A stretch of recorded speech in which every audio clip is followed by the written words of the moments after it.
By early 1942, the tide was starting to turn for the British in North Africa, as over 70% of supplies going to General Rommel's Africa Corps and his Italian allies were being sunk crossing the Mediterranean.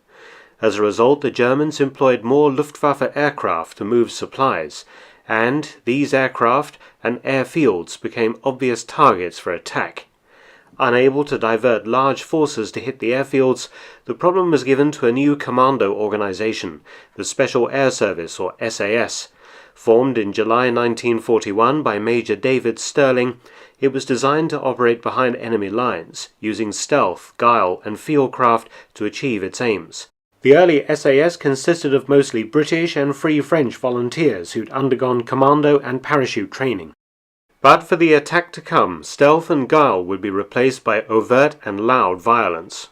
The target Stirling selected was Sidi Hanesh Airfield, 235 miles, or 378 kilometers west of Cairo, Egypt.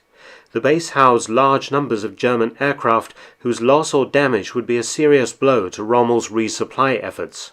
The question was, what method should the attack take, and how should the men get there and back again? Stirling turned to another Special Forces unit, the Long Range Desert Group, for help. The LRDG had been formed in July 1940. They carried out deep penetration, covert reconnaissance and intelligence missions behind enemy lines, using Chevrolet or Ford trucks and Willys jeeps. They were the best desert troops the British possessed.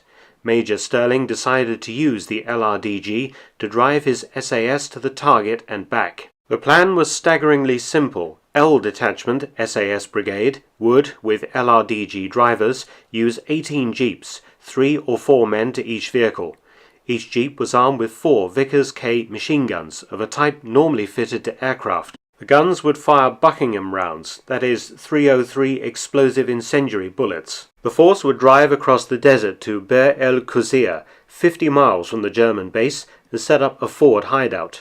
Then, moving in 2 columns of 9 jeeps each, the SAS would smash their way onto the German airfield and drive around shooting up every parked aircraft that they could see before withdrawing under cover of darkness to race the 50 miles back to their hideout before German aircraft could begin searching for them. The mission commenced on the evening of the 26th of July 1942, when the 18 jeeps drove out of their hideout and covered the 50 miles to the target without any problems. But as they approached the airfield, the runway lights were suddenly illuminated, had the SAS been spotted. But then the drone of a bomber coming in to land dispelled any fears. Major Stirling stood up in his jeep and fired a green flare, the go signal.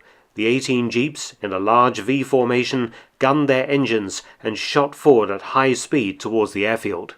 Soon the airfield was lit with tracer fire as the jeeps raced among the German aircraft, spitting destruction and death. Junkers 87 Stukas and Junkers 52 transport planes blew up, were riddled with 303 bullets.